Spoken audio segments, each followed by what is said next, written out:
पण आज बैठक लावली गेली राज्य मंत्रिमंडळाच्या उपसमितीचे अध्यक्ष विखे पाटील साहेबांनी मराठवाड्यासाठी. ही एखाद्या मराठा बांधवांना माहितीसाठी पण सांगतो की आज मराठवाड्यातले सगळे अधिकारी ऑनलाईन त्या बैठकीसाठी उपस्थित राहण्याचे आदेश मंत्रिमंडळाच्या उपसमितीनं दिलेले आहेत. किती अर्ज मराठा समाजाचे आत्तापर्यंत आलेत या विषयात चर्चा होणार आहे.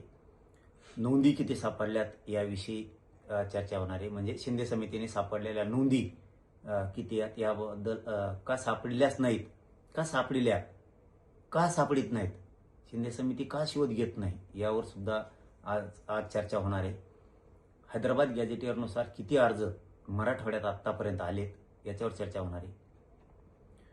जे अर्ज आलेत त्याचे कोणते प्रमाणपत्र दिले आहेत का आणि कशामुळे अधिकारी देत नाहीत जाणून बुजून यावर सुद्धा आज चर्चा होणार आहे. शिंदे समितीने शोधलेल्या नोंदी याच्यावरती प्रमाणपत्र दिलेत का आणि का देत नाहीत जाणून बुजून अधिकारी यावर सुद्धा आज चर्चा होणार आहे.